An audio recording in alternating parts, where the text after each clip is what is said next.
Best day of the year, huh?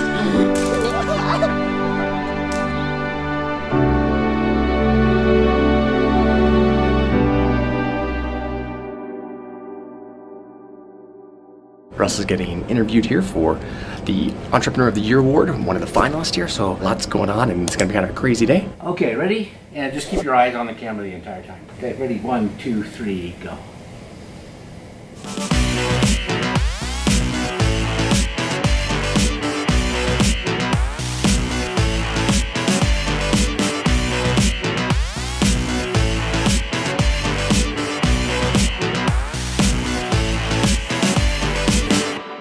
Our company, we are obsessed with entrepreneurs, and so this is a huge honor to be just part of this group.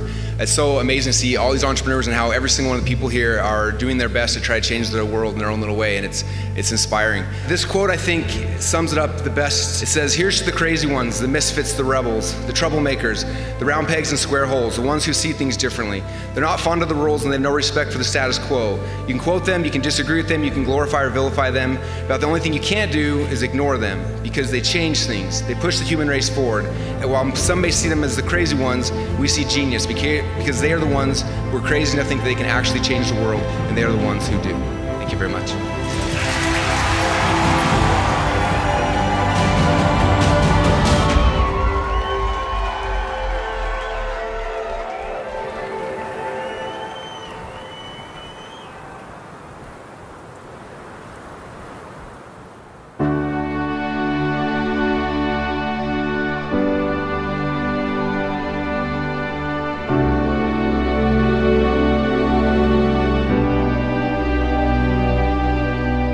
Guess who just got here? I think he's excited for some fireworks.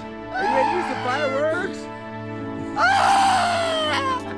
Oh, yeah, the party is So there's a reason why the 4th of July is by far my favorite holiday. I look forward to it all year long. And the main reason is something that probably a lot of people don't know about me in my personal life.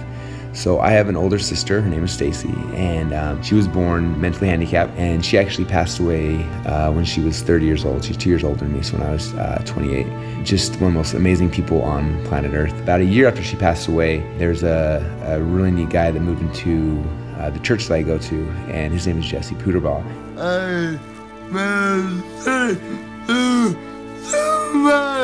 And when I first met Jesse, just instantly fell in love with him, became a best friend, and after that became even more like a brother.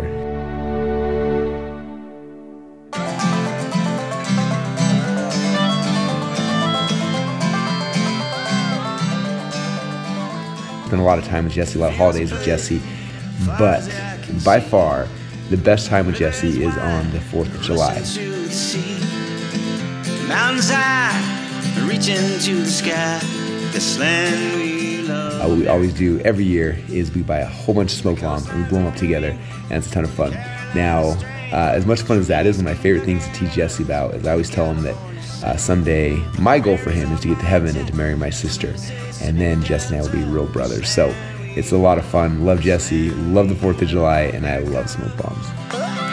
This land we love, America. Oh, this land we love, America. Oh, this land we love, America. This land we love, America. the best day of the year, huh? Okay, they've been trying all night to make the snowman, the bubble soccer snowman. Hey, who wants to build a snowman? Do you want to build a snowman?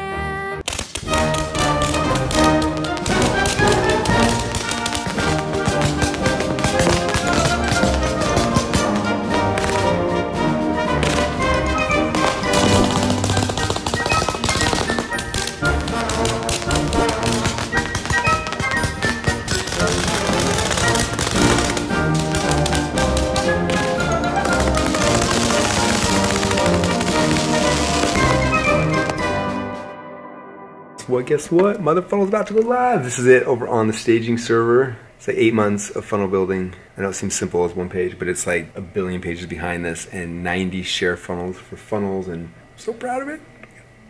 Tear coming to my eye. Anyway, it's awesome.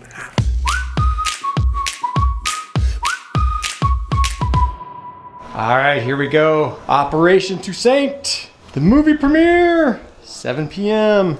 All right, guys, how you feeling? Come down to the end? Whew, down to the wire.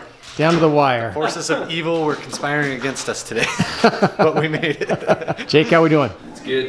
It's for a good cause. Feels good. Feels good. Yeah, feels really good. Set? We're set. We're ready. Let's go. Game time. Let's save some kids. What's a movie premiere without popcorn? Got Operation Underground Railroad. All right, so it's a little early. We've got about a half hour before we kick things off here, but we've got people already coming in. This room will get pretty crowded here. Thank you, Melanie. Hey everybody, welcome to the office. Glad to have you guys all here. We got a lot of our team here, some of our friends and family members and everything, so we appreciate all you guys coming out. I am super excited for tonight. It's a really special night, and excited to be able to share with all of you guys. Some of you guys heard about a year ago we got contacted and were asked if we would help to help Operation Underground Railroad to help save more children. I didn't know what that organization was. I know I did ahead of time.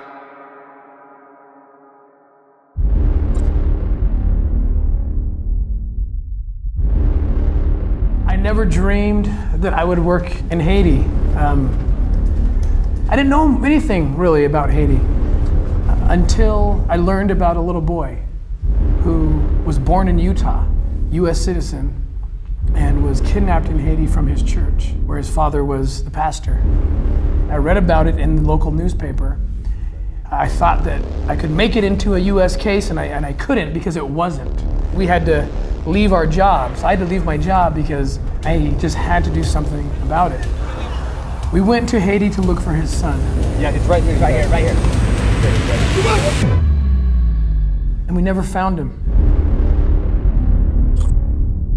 People weren't talking about human trafficking like they are now. And really it's because of the work and efforts by organizations like Operation Underground Railroad. It's a subject that nobody wants to think about or talk about. It's the worst part of humanity. Okay. Wow. And yet, you've got to do something about it. Please, get on the ground right now. Get on the ground. Get on the ground right now. No problem. Get on the ground. Put that down. Get on the ground. Every 30 seconds, a child is sold. They're sold for sex, they're sold for labor, they're sold for organ harvesting, which is something we're now getting into. There's 6 million children that are forced into one of those 3 categories right now, and the world doesn't know. Not a lot of people know, but the profile for men who travel abroad to have sex with kids are American citizens. The U.S. creates the demand. The highest producer and consumer of child pornography is right here in the United States. Well, if you lost one of your children to one of these evil people, you'd do anything to get even and get your child back. I had a knock on my door one day. Tim said, listen, I really feel like I can do better leaving the government. I'd find a group of kids in Guatemala or Colombia, and I couldn't do anything about it because it wasn't a U.S. case. It's outside of the jurisdiction, and I understood that. However, that doesn't mean that we couldn't be doing more. Tim Ballard left his law enforcement career, everything that he knew, his pension, his security, to start a nonprofit called Operation Underground Railroad. They've done jumps everywhere throughout the world, rescued kids, and then helped them get to a safe place with their aftercare programs. He had a way that we could really make an impact, but they needed $1 million to start. And I said, I'm in.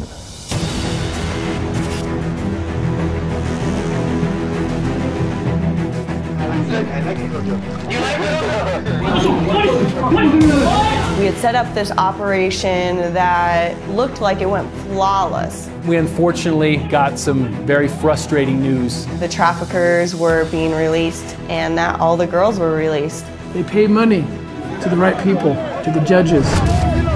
The job's not quite done, but it's almost done because now we need to go back and we need to rearrest every single one of these traffickers. It will be a message to Haiti, to America, to the whole world, that there are good people everywhere that will stand up for this.